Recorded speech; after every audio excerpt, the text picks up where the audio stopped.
जय श्री कृष्णा, राधे राधे। तो आज एक बहुत इंपॉर्टेंट मैं वीडियो लेके आया हूँ। रेलवेज़ रिक्रूटमेंट की तरफ से काफ़ी अच्छी जॉब्स निकली हैं, तो मैंने इसके ऊपर कंटेंट नहीं बनाया था और मुझे ये कंटेंट बनाना पड़ा। आपके काफ़ी मैसेजेस आए थे कि किस तरीके से अप्लाई करना है, किस तरीके से तैयारी करनी है, क्योंकि बहुत स्टूडेंट क्या होता है सोच के बैठ जाते हैं कि बस तैयारी हम जैसे तैसे जो वो स्कूल वाली जो मेंटालिटी होती है उस तरीके से लेके चलते हैं।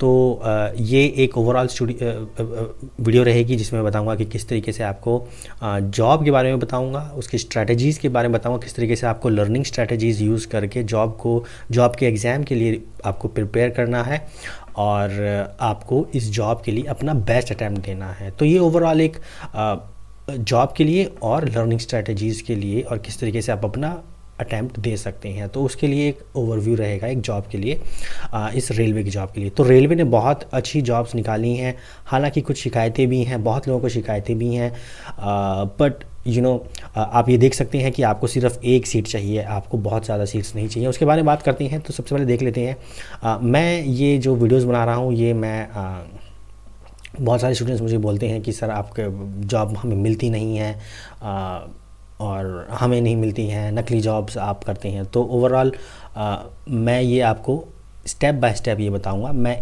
इस पे हूँ, देखिए ये गवर्नमेंट का ऑथराइज्ड जो gov.in है, rrbapply.gov.in, तो यहाँ पर मैं हूँ। आपको भी इसी में ही जाना है, मैं नीचे डिस्क्रिप्शन में लिंक दे दूँगा, तो आप आराम से जॉब को पूरा पढ़ के फिर अप्लाई कीजिएगा। ओके, मैं कोई नकली पोस्ट नहीं दे रहा हूँ। ओके, तो अब यहाँ पे आप यहाँ पे आएंगे और यहाँ पे 2-3 जॉब्स हैं। ये देखिए आप, ग्रेजुएट पोस्ट है, एनटीपीसी की ग्रेजुएट पोस्ट है और एनटीपीसी की अंडर ग्रेजुएट पोस्ट है। तो हिंदी में इस बार रेलवे ने कुछ अलग करके दिया है, तो हिंदी के लिए थोड़ा सा जो उनका जी अपना नोटिफिकेशन है, तो अगर आपको हिंदी में नोटिफिकेशन पढ़ना है तो आप ये लिंक क्लिक करके, आप इस लिंक को क्लिक करेंगे तो आपका हिंदी में नोटिफिकेशन खुल जाएगा। मैं थोड़ा इंग्लिश में प्रेफर करता हूं तो मैंने वो खोल लिया है। और साथ ही साथ जूनियर इंजीनियर की भी रिक्रूटमेंट निकली हुई है, लगभग 2000 के आसपास में है। इसको थोड़ा हम बाद में देखेंगे, लेकिन पहले हम इनकी स्ट्रैटेजीज़ के बारे में बात कर लेते हैं क्योंकि ये बहुत इंपॉर्टेंट जॉब्स हैं। तो यहाँ पे आप इसको क्लिक करके जब आप नोटिफिकेशन पढ़ेंगे तो आपके सामने ये नोटिफिकेशन आ जाएगा। एक है अंडर ग्रेजुएट का और एक है ग्रेजुएट का। दोनों में लगभग सेम ही बच्चे रहते हैं, तो मैं ज़्यादा कोशिश करूँगा मैं ग्रेजुएट पोस्ट के बारे में बात करूँ और अंडर ग्रेजुएट के बारे में मैं टच कर दूँगा थोड़ा सा। तो अब आप नीचे आएंगे, ये आपका एक ऑथराइज्ड नोटिस है, तो आइए देखते हैं। तो डेट इनकी ज़्यादा नहीं है, आप यहाँ पे देख लीजिए, डेट अभी ज़्यादा दिन नहीं बचे हुए हैं। 20 तारीख तक, 20 नवंबर तक आपको ग्रेजुएट की अप्लाई करनी है और 27 नवंबर तक आपको अंडर ग्रेजुएट की अप्लाई करनी है। अब क्या करना है, सबसे पहले मैं आपको दिखा देता हूँ कि आपकी इस बार कौन कौन सी वैकेंसीज़ निकली हुई हैं। तो ये कुछ पोस्ट हैं, काफ़ी अच्छी पोस्ट है एंड आई एम श्योर कि आपने भी वीडियोस देखी होंगी इनके बारे में कि किस तरीके से, और आप देख भी सकते हैं काफ़ी रेलवे के काफ़ी एम्प्लॉयज़ हैं, उनके चैनल्स पे हैं, आप देख सकते हैं। कुछ लेवल 6 की पोस्ट है, एक लेवल 4 की पोस्ट है जो इस बार मुझे लग रहा है कि इस बार एक नई पोस्ट आई है। एनीवेज इम्पॉर्टेंट यहाँ पे ये है कि यहाँ पे आप मेडिकल स्टैंडर्ड ज़रूर देख लीजिएगा। मेडिकल स्टैंडर्ड देख के ही आपको ये अप्लाई करनी है। अगर आप इस मेडिकल स्टैंडर्ड में नहीं आते हैं तो प्लीज़ अप्लाई मत कीजिए, आपका अटैम्प्ट बेकार हो जाएगा, पैसे बर्बाद हो जाएंगे, कोई कुछ मिलेगा नहीं आपको। एग्ज़ाम में तो बैठ जाएंगे लेकिन नौकरी नहीं मिलेगी even if you are qualified. तो वैकेंसीज़ थोड़ी सी यहाँ पर गुड्स ट्रेन मैनेजर में काफ़ी अच्छी खासी वैकेंसीज़ हैं इस बार, और then junior accounts assistant cum typist में भी ठीक ठाक वैकेंसीज़ हैं। देखिए अब बहुत लोग कहेंगे कि बहुत कम वैकेंसीज़ हैं, 5000-6000 के आसपास वैकेंसीज़ हैं। पहले यहाँ पे 30-30 हज़ार की जॉब आती थी। देखिए आजकल एआई का ज़माना है। ओके, रेलवेज़ भी इम्प्रूव कर रहा है, गवर्नमेंट भी इम्प्रूव कर रही है, प्राइवेट सेक्टर भी इम्प्रूव कर रहा है। तो मुझे लगता है कहीं ना कहीं जो गवर्नमेंट है, जो रेलवेज़ हैं, कहीं ना कहीं उनके ऊपर भी एक प्रेशर है कि ज़्यादा से ज़्यादा वो एआई यूज़ करें, मशीन्स का ज़्यादा यूज़ करें, आउटसोर्स ज़्यादा से ज़्यादा करें। तो मैं फिर भी यही कहूँगा कि अगर मैं आपकी जगह होता और मैं एग्ज़ाम दे रहा होता तो मैं यही देखता कि भाई मुझे कितनी सीट चाहिए, मुझे सिर्फ एक सीट चाहिए। सेम गोज़ मैं यहाँ पे भी टच कर दूंगा। अंडर ग्रेजुएट की पोस्ट है, आप नीचे आएंगे आपको पता लग जाएगा कि कौन कौन सी हमारी पोस्ट्स हैं। ये रहा मेडिकल यहाँ पे, तो ये हमारी पोस्ट्स हैं। तो लेवल 3 लेवल 2 की जॉब्स हैं, काफ़ी अच्छी जॉब्स हैं, लेकिन ये हमेशा की तरह थोड़ा कम ही नंबर्स रहते हैं इनके। तो एनीवेज़ मोस्ट लाइकली आप ग्रेजुएट का भी भरने वाले हैं, अंडर ग्रेजुएट का भी भरने वाले हैं। तो मैं यही कहूँगा कि बस ये देखिए कि आपको एक जॉब चाहिए। ओके, आप वो दे के हिसाब से उसके हिसाब से आप प्रिपेयर कीजिएगा। ओके, तो ये मोटिवेशन का तरीका है, ये एक मेंटल फ्रेम है। इस फ्रेम में रहकर ही आप पढ़ाई कर सकते हैं। अगर इस फ्रेम में नहीं रहेंगे तो आपसे पढ़ाई होगी भी नहीं, आपसे तैयारी नहीं होगी, किसी भी चीज़ की तैयारी नहीं होगी। और चांस यही होगा कि अगर आप सही फ्रेम में नहीं रहेंगे, सही मेंटल फ्रेम में नहीं रहेंगे, तो फिर आप अच्छे से अपना अटैम्प्ट भी नहीं दे पाएंगे। ओके, तो सबसे पहले सही फ्रेम में रहना ज़रूरी है। तो ये मेडिकल स्टैंडर्ड है, आप यहाँ से एक बार देख लीजिएगा। A2, B2, C2, इसमें सबसे जो ज़्यादा इम्पॉर्टेंट होती है वो है विज़न की इम्पॉर्टेंस होती है। तो आप एक बार यहाँ पे देख लीजिएगा कि आपकी क्या विज़न है। तो विज़न के हिसाब से और हमारी जो पोस्ट के हिसाब से है वो आप देख लीजिएगा यहाँ पे।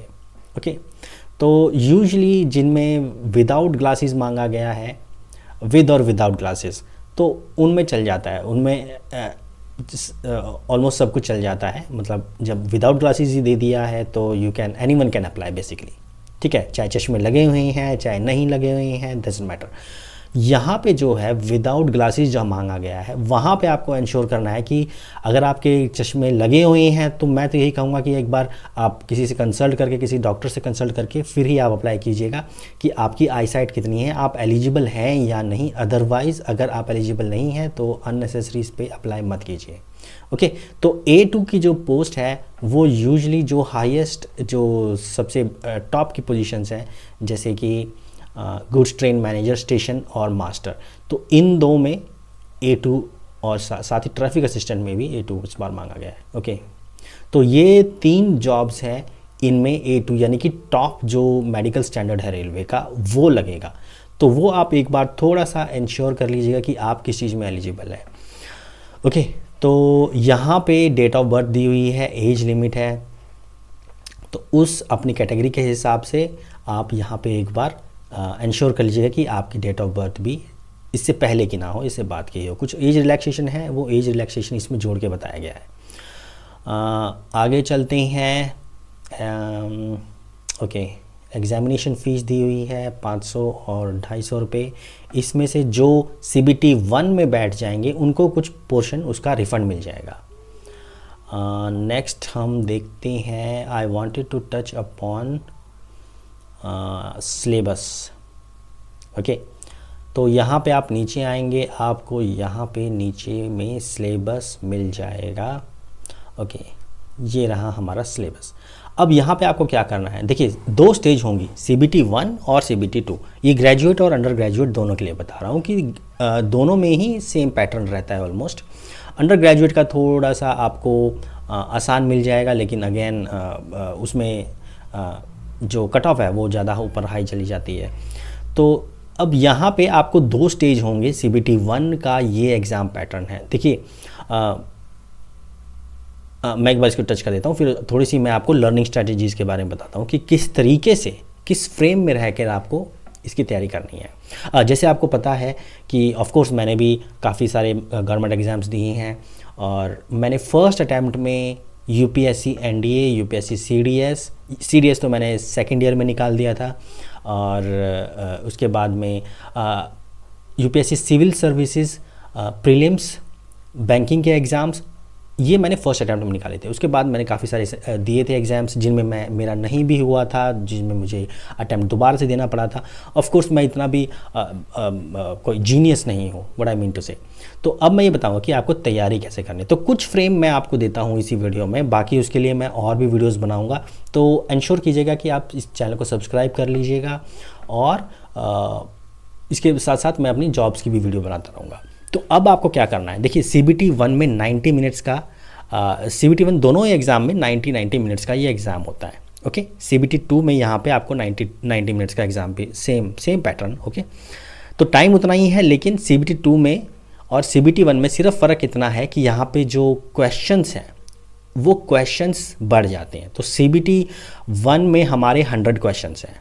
ओके, जनरल अवेयरनेस के 40, मैथ्स के 30, जनरल इंटेलिजेंस और रीजनिंग के 30। तो मैथ्स और रीजनिंग के 30 हैं, जनरल अवेयरनेस के 40 हैं। यहाँ पे CBT 2 में आपके बस 5 क्वेश्चन आपके मैथ्स और रीजनिंग में बढ़ जाते हैं और जनरल अवेयरनेस में 40 से 50 हो जाते हैं और क्वेश्चन हो जाते हैं आपके 120। ओके, टाइम उतना ही रहता है। तो ये ओवरऑल पैटर्न है। यहाँ पे आपको एक चीज़ और है, 1/3 नेगेटिव मार्किंग है। तो नेगेटिव मार्किंग यहाँ पे ज़्यादा है, यानी कि रेलवे चाहता है कि वो ज़्यादा आपको पिनलाइज करे अगर आप कोई गैस करते हैं तो। ओके, मैथ्स का सिलेबस आप देखिए, number system, decimal, fraction, basically वही है ऑलमोस्ट जो आपके SSC में होता है। जनरल इंटेलिजेंस, रीजनिंग हर साल की तरह ये भी नॉर्मल ही है और ये भी ऑलमोस्ट SSC के लेवल का ही है, मैं यही कहूँगा। जनरल अवेयरनेस थोड़ा सा SSC के और फ़र्क है, लेकिन अब आपको इसकी स्ट्रैटेजी क्या करनी है। देखिए, जो SSC का बच्चा होगा, जो अंडर ग्रेजुएट का, जो NTPC रेलवे अंडर ग्रेजुएट का बच्चा होगा, जो ग्रेजुएट का बच्चा होगा, जो वो सारे ऑलमोस्ट सेम ही रहेंगे। जो SSC दे रहा है वही रेलवे दे रहा है। ओके, तो मैं ये कहना चाह रहा हूँ कि आपको आपका जो असली कंपटीशन है वो SSC के बंदे के साथ में है। अब आपको ये देखना है कि आपको किस तरीके से, और इसके बाद में ये भी बता दूं, जो UPSC क्लियर नहीं कर पाते हैं वो भी SSC और रेलवेज देंगे। Got it? तो आपका कंपटीशन इनके साथ में है। तो अगर आप किसी भी, बहुत सारे बच्चे फ्रेम में रहते हैं कि हमें ये एग्ज़ाम पास करना है। आपको पास करने से नहीं होगा कुछ भी, आपको इस एग्ज़ाम में टॉप करना है। ओके, तो जो आपकी स्कूल या कॉलेजेस की पढ़ाई होती हैं, जो हम उस फ्रेम में रह के पढ़ाई करते हैं, उससे उस फ्रेम में रह के आपको ये एग्ज़ाम क्लियर तो नहीं होने वाला है। ठीक है, उसके लिए आपको अपनी लर्निंग स्ट्रैटेजीज़ अपग्रेड करनी पड़ेंगी। बहुत सारे बच्चों को लर्निंग स्ट्रैटेजीज़ क्या होती हैं ये भी नहीं पता होता, उनका क्या लर्निंग स्टाइल है ये भी नहीं पता होता है। वो वही जो स्कूल और कॉलेज में पढ़ाई कर रहे होते हैं वो उसी तरीके से चलते रहते हैं, जो यहाँ पे काम अनफॉर्चुनेटली नहीं करता है। क्योंकि यहाँ पे ये विन और लूज़ गेम है, विन विन गेम नहीं है, यानी कि आपने पढ़ाई करी और आप पास हो गए, ये वो गेम नहीं है। अगर आपने पढ़ाई करी, आपकी मेहनत करी, अगर आपने सीट ली तो इसका मतलब ये है किसी दूसरे को सीट नहीं मिलने वाली है। तो ये ऐसा गेम है। अब आपको क्या देखना है, देखिए मैथ्स और रीजनिंग की मैं ये कहूँगा कि आप कहीं से भी तैयारी कर लीजिए, कोई भी एक टीचर पकड़ लीजिए, उसका प्रॉपरली चार्ट जाइए पूरा, उसने पूरा कोर्स दिया हुआ है, भले ही कितना लेंदी क्यों ना हो, आप पूरा उसको अच्छे से कर लीजिए। क्योंकि अगर आपने एक टीचर को पकड़ के अच्छे से कोर्स कंप्लीट कर लिया, प्रैक्टिस कर ली, ओके। अब बहुत सारी अलग अलग वेबसाइट्स हैं, टेक्स्ट बुक एक अच्छी वेबसाइट है और बाकी दूसरी भी वेबसाइट से आप देख सकते हैं जहाँ पे मॉक टेस्ट अवेलेबल हैं। तो वहाँ से आप रेगुलरली टीचर से भी और इन वेबसाइट से भी आप रेगुलरली प्रैक्टिस करते रहिए। जितना ज़्यादा इसमें मैथ्स और रीजनिंग में आपकी पकड़ अच्छी होगी, उतने ज़्यादा आपकी प्रोबेबिलिटी बढ़ जाएगी कि आप कट ऑफ में आ जाएंगे। क्योंकि जनरल अवेयरनेस एक ऐसा सब्जेक्ट है जिसको बहुत मुश्किल है इसको टेम करना। ये सब्जेक्ट ऐसा है कि आप वो बता ही नहीं सकते हैं कि आपका ये इसमें पकड़ कितनी अच्छी है। आप सब कुछ कर लेंगे लेकिन फिर भी एग्जामिनर कहाँ से कुछ उठा के पूछ सकता है, नोबडी नोज। तो इसीलिए सबसे पहले जहाँ पर आप अपनी पकड़ अच्छी कर सकते हैं, आप अपनी मास्टरी है सब्जेक्ट की वो कर सकते हैं, तो मैथ्स और रीजनिंग ऐसे सब्जेक्ट हैं जहाँ पे आपकी मास्टरी डेवलप हो सकती है। जनरल अवेयरनेस में आपकी मास्टरी डेवलप नहीं हो सकती, आपकी क्या किसी की भी नहीं हो सकती, टीचर्स की भी नहीं हो सकती। बहुत सारे क्वेश्चन ऐसे होते हैं जो कई बार टीचरों के सर के ऊपर से चले जाते हैं। ओके, तो एग्जामिनर कहाँ से क्या छोटा सा फैक्ट पूछ लेता है, उसका हम बहुत सारे टीचर्स ऐसे होते हैं जो वो भी नहीं बता पाते हैं। तो मैं ये कहूँगा कि बेटर ये रहेगा कि आप अपना ज़्यादा से ज़्यादा फोकस रीजनिंग और मैथ्स में करो। यहाँ पे आपको मास्टरी कर लेनी है और यहाँ पे आपको इतना कर लेना है कि आप देखिए ऑफ कोर्स जो बहुत सालों से प्रैक्टिस कर रहे हैं उनकी थोड़ी सी बेटर इसमें पकड़ होगी। अगर आप नए हैं तो आप यही कर सकते हैं कि आप इस पे भी ध्यान दीजिए ताकि एटलीस्ट आप एक एवरेज में आ जाए, है ना। जो जो एक एवरेज बच्चे की मास्टरी है आप उस लेवल तक पहुंच जाए। उसके ऊपर जब आप धीरे धीरे जाएंगे तो ऑफ कोर्स आपकी प्रोबेबिलिटी एग्ज़ाम क्लियर करने की बढ़ जाएगी। तो यही सेम जो स्ट्रैटेजी है ये मैं अंडर ग्रेजुएट के लिए भी बोलूँगा, ग्रेजुएट के लिए भी बोलूँगा, क्योंकि यहाँ पे टफ कंपटीशन हो रहा है। क्योंकि यहाँ पे वो आने वाले हैं जिन्होंने यूपीएससी जो क्लियर नहीं कर पाए, जो एसएससी क्लियर नहीं कर पाए, जिनकी एज निकलती जा रही है, अब उनको जॉब चाहिए। ओके, तो यहाँ पे वो लोग भी आने वाले हैं। तो ये कुछ है। ऑफ कोर्स सिलेबस तो दोनों का सेम ही है, ये अच्छी बात है। तो ये मैं इसके बारे में और भी बात करूँगा, आप मुझे बताइएगा। तो मैं कुछ लर्निंग स्ट्रेटजीज़ के बारे में और बात करता हूँ। और इसके अलावा सबसे इम्पॉर्टेंट ये है कि किस जोन से भरना है। तो ये जो जोन्स हैं इसके बारे में बात करता हूँ आपकी, क्योंकि कई बार क्या होता है जो हम जोन सेलेक्ट करते हैं, अलग अलग जोन की अलग अलग कट ऑफ्स होती हैं, राइट। तो लेट्स से आपने किसी इंटेंसली कॉम्पिटिटिव जोन से भरा, चंडीगढ़ जैसे जोन से भरा, तो चांसेस हैं वहाँ पे बहुत कट थ्रॉट कंपटीशन रहने वाला है। और आपने कुछ ऐसे जोन से भरा लेट्स से जहाँ पे कंपटीशन बहुत कम है, तो आपके लिए एक तरीके से वो एडवांटेज मिल जाए कि आपका प्रोबेबिलिटी बढ़ जाए कि आप कट ऑफ में आ जाए। तो देखिए जस्ट एक नज़र मार लेते हैं कि आपको कैसे भरना है।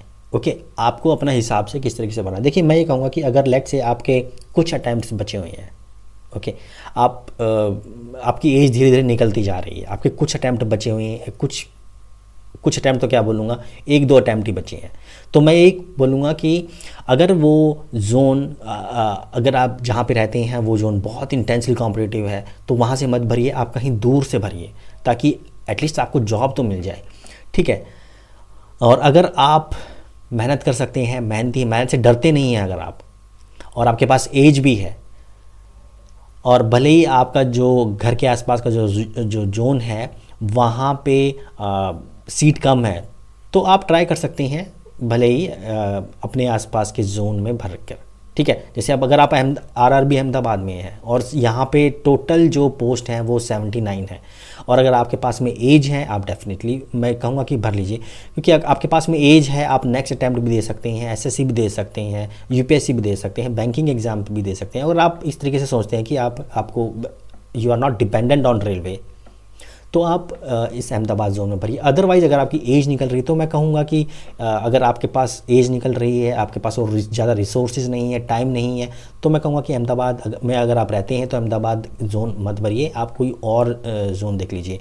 अजमेर आप इस बार काफ़ी ठीक ठाक वैकेंसी है, तो अजमेर में कट ऑफ थोड़ी सी कम जाएगी। बेंगलोर काफ़ी ओके वैकेंसी है, तो बेंगलोर में भी ठीक ठाक वैकेंसी जाएगी। भोपाल में भी अच्छी ओके, थोड़ा एवरेज से ज़्यादा है, तो मैं कहूँगा भोपाल भी एक अच्छा जोन है। भुवनेश्वर में ओके, भुवनेश्वर भी अच्छा जोन है, मैं कहूँगा एवरेज कट ऑफ जाएगी। बिलासपुर में अच्छी खासी वैकेंसी है, तो इसमें भी बहुत ये काफ़ी एक मैं कहूँगा ग्रीन जोन है, काफ़ी सेफ इसमें जाएगी। चंडीगढ़ बहुत इंटेंसली कॉम्पिटिटिव है अगेन, और ऊपर से कोई इसमें तो है ही नहीं, तो बहुत इंटेंस कंपटीशन रहने वाला है यहाँ पे। तो चेन्नई मैं कहूँगा ओके है, फाइन है, थोड़ा दूर है ज़्यादातर लोगों से, तो it's going to be I would say average. Gorakhpur काफ़ी इंटेंसली कॉम्पिटिटिव रहने वाला है, थोड़ी सी वैकेंसी है। गुवाहाटी में तो बहुत कम है, I think it's going to be average और at the most very competitive. Jammu Srinagar थोड़ा सा टफ रहने वाला है, या एट द मोस्ट एवरेज ही रहेगा। कोलकाता इस बार काफ़ी अच्छी खासी वैकेंसी है इस बार भी, तो मैं कहूँगा कि काफ़ी अच्छा जोन रहेगा। मालदा भी काफ़ी अच्छा जोन रहेगा, 522 वैकेंसीज़ हैं। मुंबई में 596 टोटल वैकेंसीज़ हैं, तो मुंबई भी काफ़ी अच्छा जोन है। मुजफ्फरनगर में ओनली 21 वैकेंसीज़ हैं, तो मैं कहूँगा कि इट्स नॉट वर्थ इट, काफ़ी कॉम्पिटिटिव रहने वाला है। पटना भी काफ़ी कॉम्पिटिटिव रहने वाला है, 23। प्रयागराज में 110 आई थिंक ओके है। रांची 651, तो मुझे लगता है कि ये वाला भी जोन अच्छा रहने वाला है, इसमें भी आप भर सकते हैं, ग्रीन जोन रहेगा। ये एवरेज जोन रहेगा। सिकंदराबाद 396 की वैकेंसीज़ हैं। RRB Siliguri only 21 not worth it. Thiruvananthapuram 58, तो यहाँ पर भी कुछ खास हमें देखने को नहीं मिला। तो इस तरीके से आप देखिए कहाँ पे ज़्यादा वैकेंसीज़ हैं और आपको अपनी पर्सनल सिचुएशन के हिसाब से किस तरीके से भरना है, तो ये आप देख के थोड़ा जोन भर सकते हैं। ओके, तो ये वीडियो है। आपको मैं और भी वीडियोस और भी जॉब के बारे में बताऊंगा, तो आप चैनल को सब्सक्राइब कर लीजिए। And until then, goodbye and take care.